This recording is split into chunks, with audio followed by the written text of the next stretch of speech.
All right, y'all. Today we are talking about chapter 12, is DNA technology. Let me share my screen with you.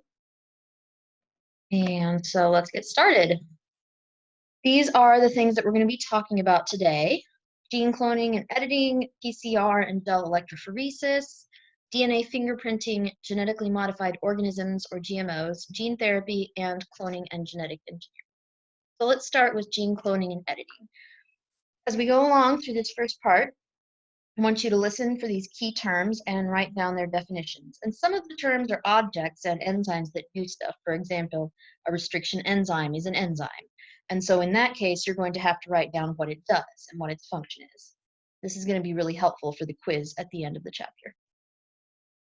Here's some vocabulary that you will need for this section. I want to make a special note of the first term, which is genome. If you consider each gene that an organism has, all of those genes together, they're referred to as the genome. So for example, every human gene can be found on one of our chromosomes, and we have 23 chromosomes. So we say that the human genome is 23 chromosomes. Recombinant DNA is DNA from two sources that have been combined. That is, the DNA has been quote unquote recombined. If you take the gene for green fluorescent protein, GFP, which is from a jellyfish, and you insert that DNA into the DNA of, for example, a fish, then you've got recombinant DNA. And you've also got a genetically modified organism, genetically engineered organism, because you've been modifying or engineering the DNA. A genetically modified organism is one that has had its genome changed by artificial means. So the genetic information, the original genetic information of that organism has been changed. That we can say it has been genetically engineered. We're just working directly with the organism's DNA for practical purposes. Some bacteria that exist only in labs, for example, are genetically engineered with the gene for insulin, which causes them to produce insulin to be used as medicine. We'll talk more about that later on. Clone is something that is a genetic copy, exact genetic copy of something else. Ooh, and at this point, we're going to, no! Start the video. Okay, there we are.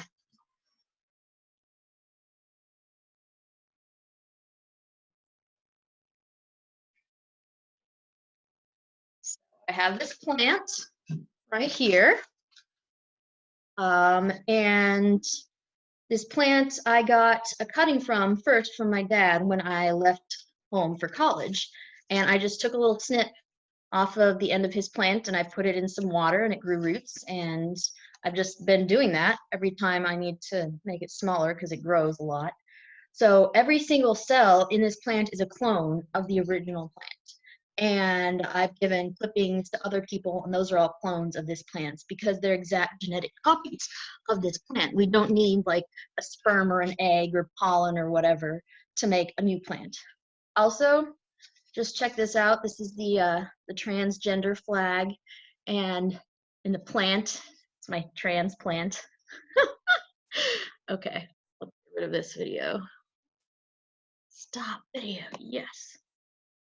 All right, moving on.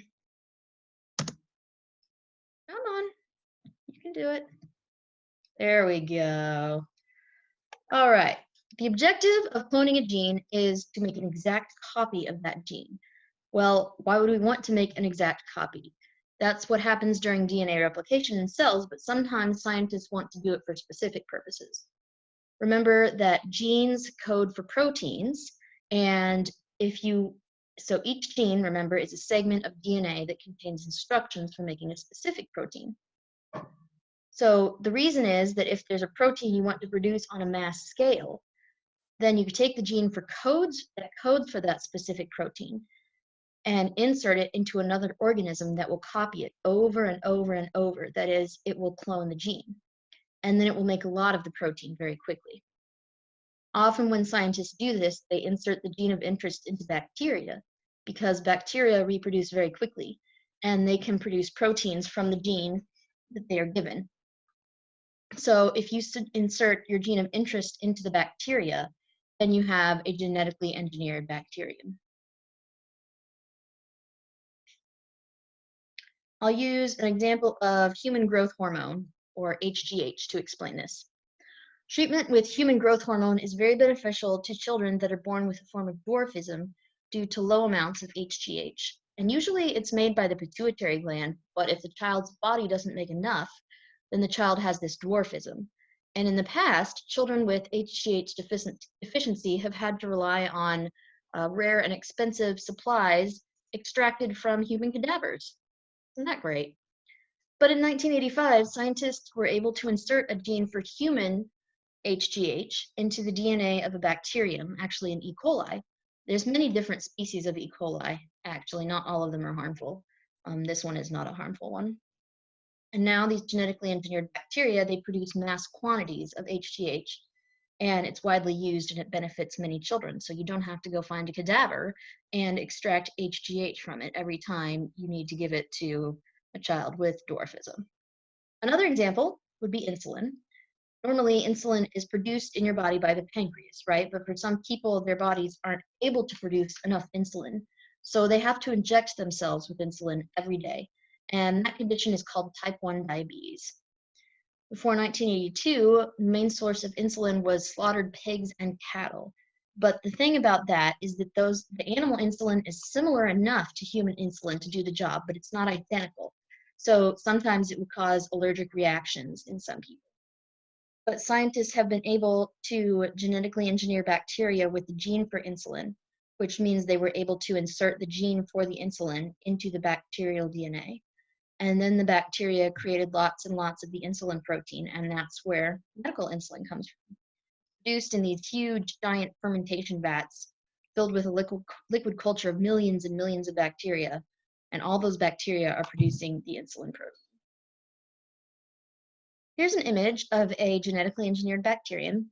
Bacteria have their own DNA, their own genome, and sometimes they naturally have additional DNA. These small circular DNA molecules are called plasmids. They exist naturally. They might give extra abilities to bacteria. For example, they might contain genes for antibiotic resistance or something like that. To genetically engineer a bacterium, you have to get your own gene of choice. What are you doing over there? My God. Ugh.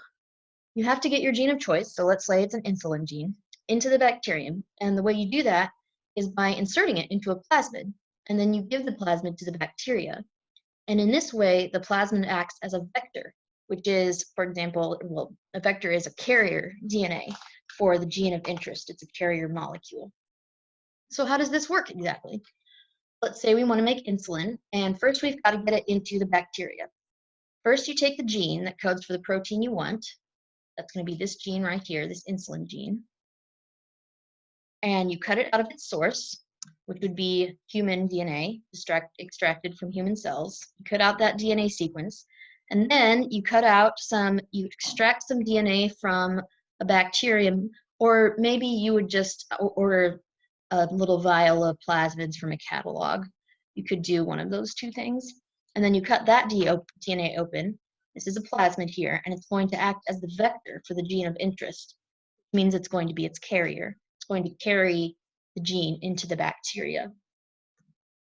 Then you insert the gene, the insulin gene, into the plasmid, and you bind them together into one continuous DNA molecule. That's called recombinant DNA now, because two pieces of DNA have been recombined. So now we've got our recombinant DNA plasmid carrying the gene of interest, which is the insulin gene. We insert that plasmid into a bacterium, and then it's called a genetically engineered bacterium because it's got the new DNA that didn't get there naturally. Then we let the bacteria grow, and it will divide and divide and divide to produce thousands of genetically engineered bacteria, each one with the insulin gene, and now each bacterium is making the insulin protein. Then we take some of the bacteria and we extract the insulin protein, and now we have insulin for people with type 1 diabetes to use. Yay, the goal has been achieved. The purpose of this whole process was to produce some human insulin, and now we've got it. And the beauty of this process is that you only have to do it once. Once we've got these genetically engineered bacteria, all we have to do is keep growing them. And if we want to save some, we can put it in a tube and keep it in a freezer, but we don't have to do this cloning process again, which is super nice. So let's go back to this slide. Remember, you can't even see DNA. So how are we going to cut it? You can't just reach into a little vial filled with bacteria and chop it up with actual scissors. Instead, we use enzymes, molecular scissors called restriction enzymes. And in this case, these scissors represent restriction enzymes. I found this super cool picture of a restriction enzyme sitting on some DNA and cutting it. So here's the DNA, and there's the restriction enzyme. A restriction enzyme is a protein, an enzyme that cuts DNA at specific sequences or sites. And these locations are called restriction sites. Sometimes they're called target sequences or cleavage site because that's where the enzyme cleaves. And the word cleave means to cut. What the enzyme does is it runs up and down the DNA, it looks for a specific sequence, and when it finds that sequence, it stops and then it cuts both sides of the DNA molecule. Here's just a few examples of restriction enzymes that are commonly used in labs, and these are the sequences they look for when they're scanning the DNA. They're named based on which bacterium they were originally come from, because they're extracted from bacteria. So this chart shows the name of the enzyme, we've got the sequence that it cuts, and then what the ends of the DNA will look like once the cutting has happened. The ends are called sticky ends, and I'll tell you why in just a minute. Each enzyme cuts a different place because each enzyme looks for a different site. And this is really useful because when you're trying to cut open a DNA plasmid, you usually want to cut it in a specific spot. So you just look on the plasmid for a sequence near the place you want to cut, and then you find an enzyme that will look for that sequence and that will cut it there. When I was in graduate school, I used these restriction enzymes a lot. This one has a fun name, it's Bagel 2. Okay, I just thought that was funny. Bagel 2. All right, let's look a little more closely at this enzyme, EcoR1. It scans along the DNA and looks for this target site right here. And they've designated, this is just a page out of a catalog really, and they've designated the 5' end and the 3' end of each strand of DNA. So we know exactly where and in what orientation the enzyme cuts. And when it finds that site, it will cut both sides of the DNA. It will snip wherever the arrows are.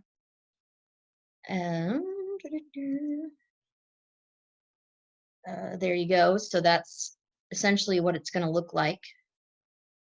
Here it is on a simple plasmid. There's an EcoR1 target sequence here. It's going to cut there, and it's going to cut there. So the plasmid will open up. It will become linear. After it cuts, there's these staggered ends. The nitrogenous bases that aren't bonded to another side of DNA, they're going to want to bond to something, and they automatically form hydrogen bonds with any other DNA sequence that matches up with them. Because of this reason, so you can see that they're sort of staggered here, and because of that reason, they're automatically attracted to one another. They're called sticky ends, because they're kind of sticky to one another. All right, so here's our plasmid right here. Usually in the lab, we'll just have a small tube with a clear liquid with this plasmid floating in it. And of course, you can't see the plasmid. This is just showing what happens in the tube, obviously. So we've got the tube, and we put in a small amount of the restriction enzyme we're using, the EcoR1. This shows sort of how the sticky ends work. Enzyme has cut here and here, and these lines represent the nitrogenous bases. And they want to form hydrogen bonds with something. They're either going to bond back with themselves or with something we give them, which hopefully would be the gene we're trying to get in there. In order to insert our gene of interest, let's say the gene for insulin, into this plasmid, we want the ends of the insulin gene to hydrogen bond with the sticky ends of the plasmid. So back in the lab, we've got another little tube with some different DNA, probably DNA we've extracted from human cells. And somewhere on that DNA is the insulin gene, and we want to cut it out. So the purple represents where the insulin gene would be, DNA to be inserted. And there's EcoR1 sites on either end of the gene. So into this tube, we put a little EcoR1, and it's going to cut here and here. And then on the other side, it's going to cut here and here.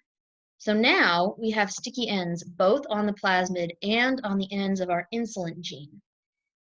Put all of this together in a third tube, right there.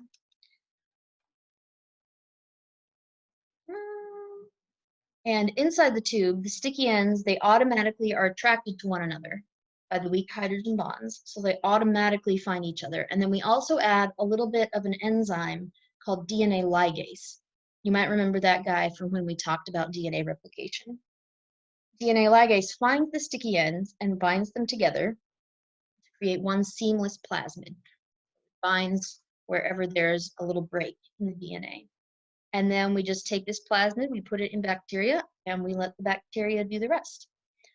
Before we move on, I want to tell you one more piece of vocabulary. Well, there's DNA ligase, an enzyme that binds DNA molecules together. It attaches them together. Restriction fragments. These guys are just the fragments, the pieces of DNA produced when restriction enzymes cut the DNA. So this is going to be a restriction fragment, and this is going to be a restriction fragment. And then because we're cutting a linear piece of DNA, we're cutting it here, and we're cutting it here, then each fragment is going to be a restriction fragment. Note that all restriction sites, they're always palindromes, which means that the sequence of the bottom strand is the exact same as the top strand, except backwards. Let's take a look at echo R1 again. On one strand of DNA, the G is first, and on the opposite strand of DNA, the G is last. On the top strand, A is next, and on the bottom strand, A is second to last. Yeah. And we have another A on top following that, and then another A on bottom in the opposite backwards position. On the top strand, T comes next, and in the opposing spot on the bottom strand, there's also a T. And we have another T, and on the opposing spot on the bottom strand, we've got another T. And finally, on the top strand, C is the last nucleotide, and on the bottom strand, it's the first nucleotide. So if you were to go through all of these target sequences, you'd find that they all follow the same rule. The sequence of the bottom strand is exactly the same as the sequence of the top strand, but backwards. Each restriction site is a palindrome. Now go ahead and watch all the textbook animations for Chapter 12, restriction enzymes, cloning a gene, and enzymes are used to cut and paste DNA. And I have linked all of those in the module. Here's a check yourself question. Pause the video and answer it, and I will give you all the answers to the check yourself questions at the end of the PowerPoint. So if you want to know whether you were correct, you should write down your answers so that you can remember them. On a larger scale, you can see we use these techniques to insert genes from one organism into another. And this is the fish that I was talking about earlier. These fish have been engineered with the genes for fluorescent proteins, which exist naturally in jellyfish. And they cause the fish to fluoresce under LED lights. You can actually buy these online. They're called glowfish. Kind of cute. All right, moving on to PCR and gel electrophoresis. Listen for these key terms as we move along. Basically, these are techniques that have completely revolutionized the field of DNA research. They're especially useful for things like forensic science and paternity tests. For example, if you are at a crime scene and you find a hair or you scrape up a sample of blood, you've got a tiny bit of DNA in it. And you're going to use PCR, which stands for polymerase chain reaction, to take that tiny amount of DNA and copy it over and over and over enough so you have enough to work with and to do genetic testing. Isolate and amplify a DNA segment of interest. And amplify just means make millions of copies. The DNA segment of interest that you want to use, the one you would want to use, is any sequence that's specific to each individual so that you can identify who the DNA belongs to. And we use PCR a lot in DNA fingerprinting. Go ahead and watch this animation.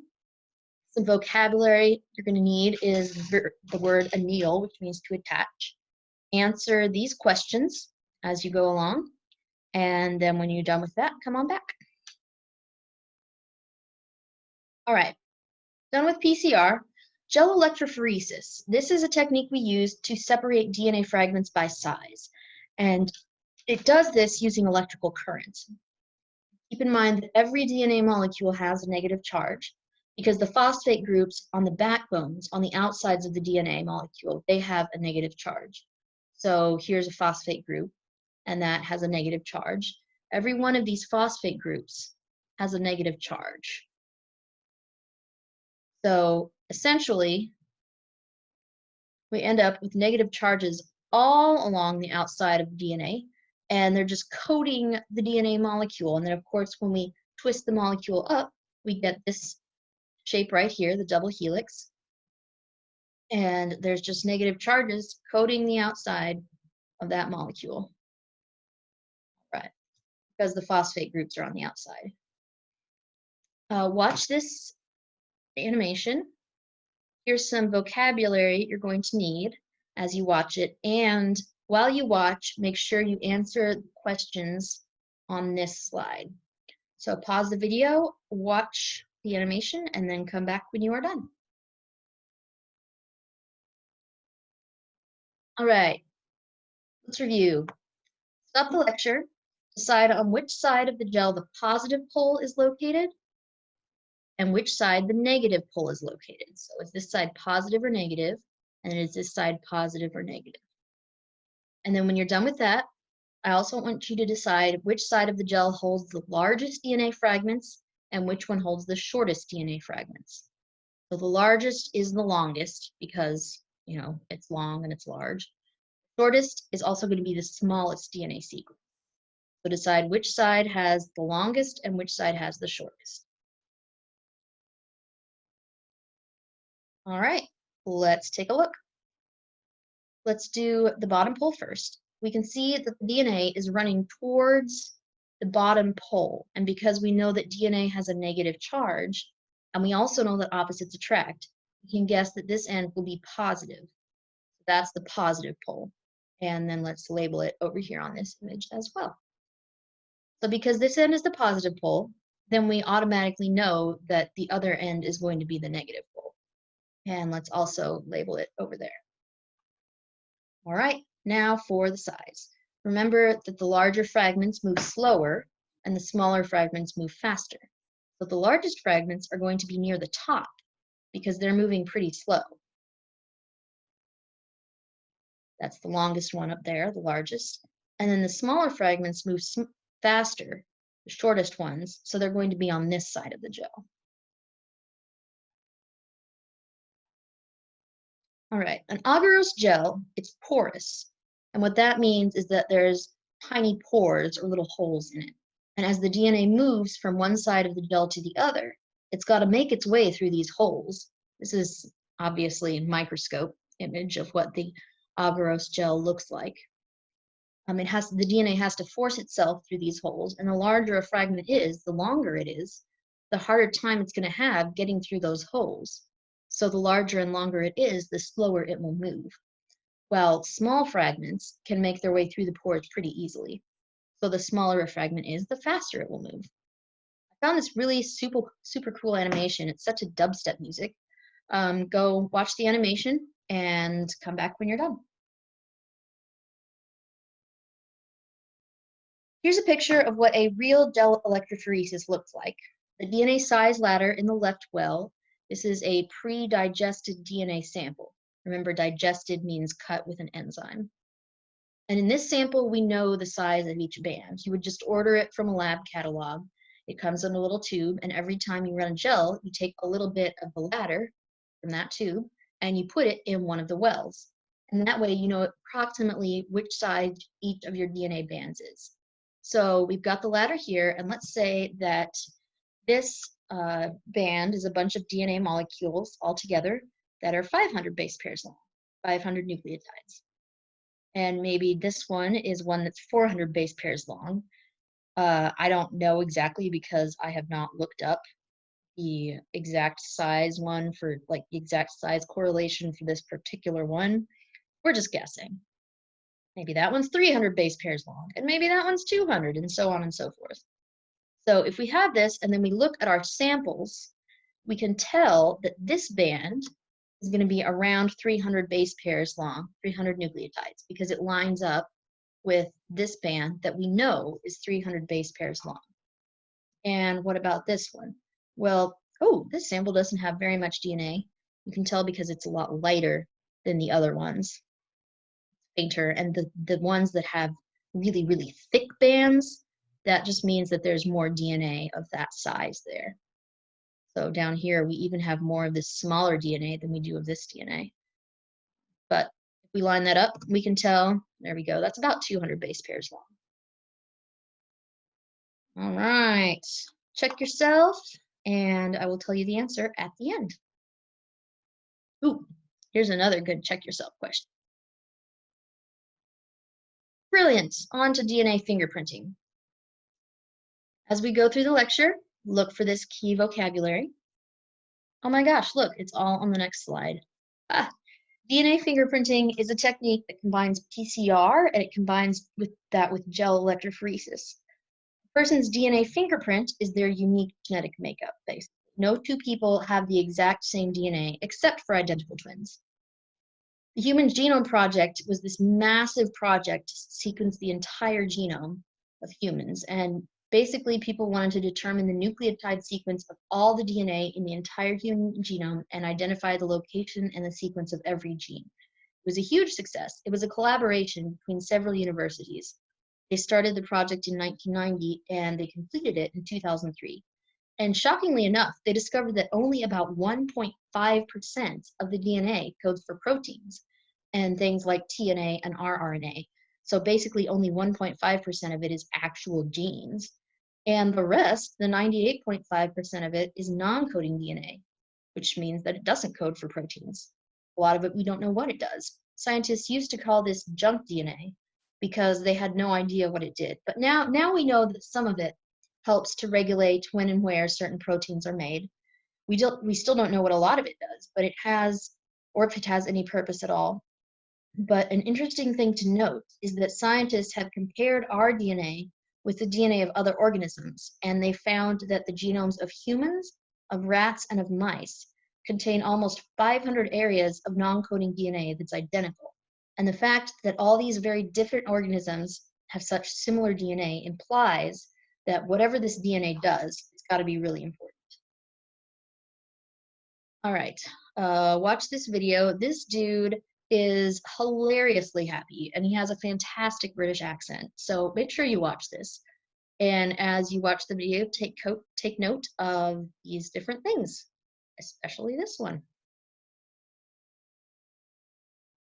All right, check yourself. Who's the daddy? You're going to look at the DNA of the baby, all the different bands, and the one with the mom, all the different bands. And then you're going to see which father has the most similar DNA to the baby. Also, I just found this very funny. Guard, get in your cell. Me, you can't make me, you don't run this cell. Guard, rips off mask to reveal mitochondria. Actually, I do. That made me laugh. We all need laughs in this time. All right, genetically modified organisms, or GMOs. All the techniques we've talked about so far can be used to make genetically modified organisms. Genetic modification is the same thing as genetic engineering.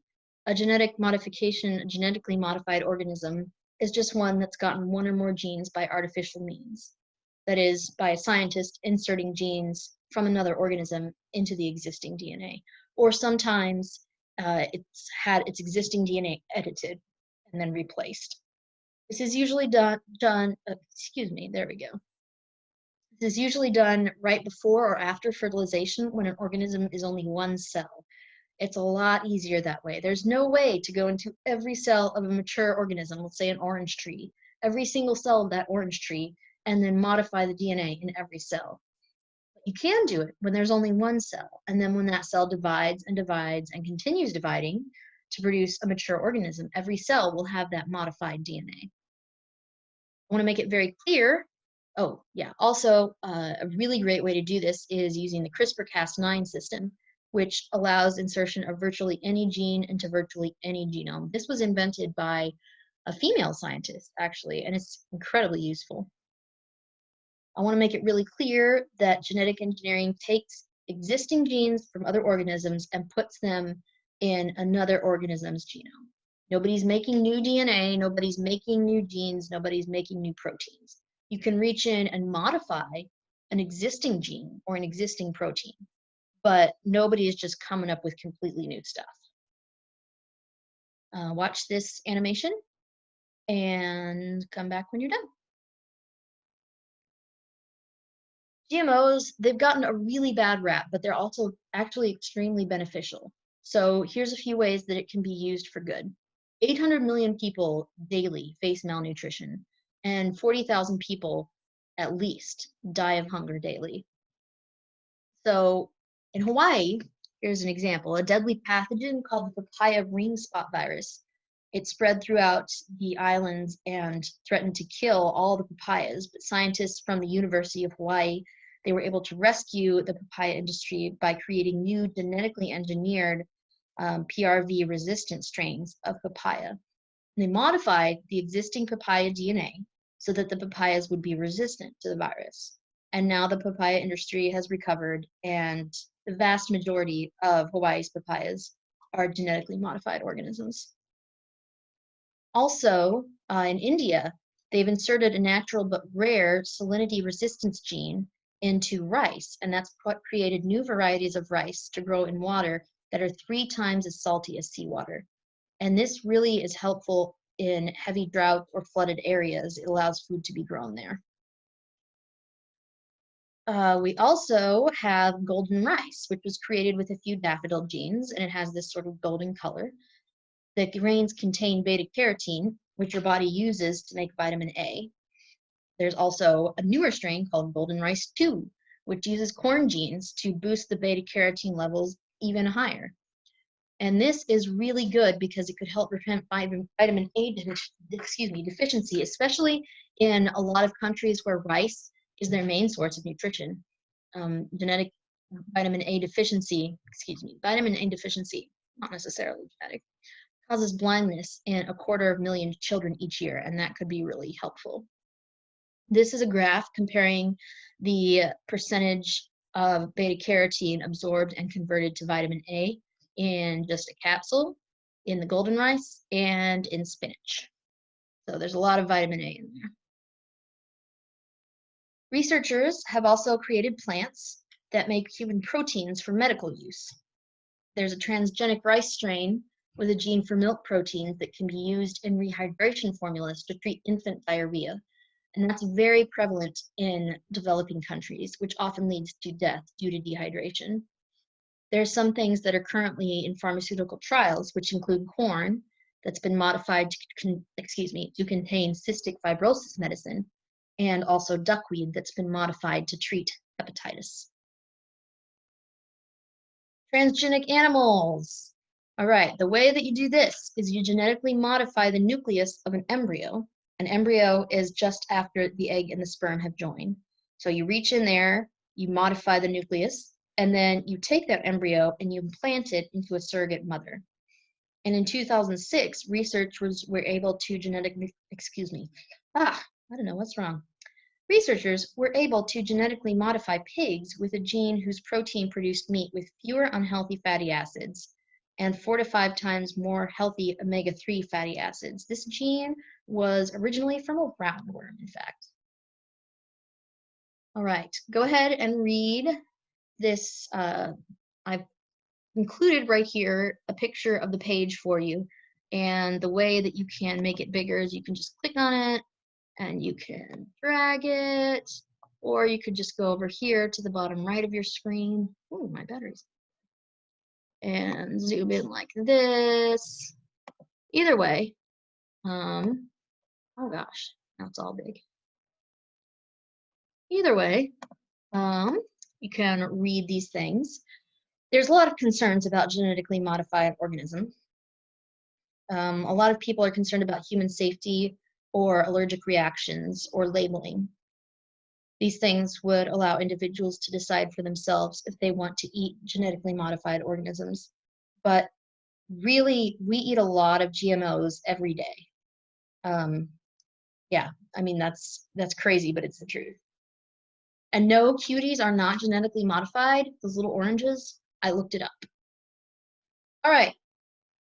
Gene therapy. I'm not going to go through this a lot because it was your lab, but watch these animations. This one especially is super cute because it's an interview with these little kids who were blind, and then they had gene therapy and they describe like what they saw. It's pretty adorable.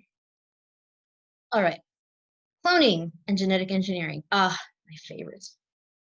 These are different things, okay? Cloning is just making an exact genetic copy of something, and genetic engineering is genetic engineering is modifying an existing genome. And the two are related and they can be used with one another, but they're different things. The very first cloned animal was Dolly the sheep, a female sheep in 1996. But the outcomes of animal cloning aren't what we expected they would be. Cloned animals are often abnormal. They have shortened lifespans and they have increased incidence of age-related diseases. There's a lot of difficulties in producing a healthy clone, and this just shows how complex the interaction is between so many different genes that are all used during the processes of growth and development. If you have between 50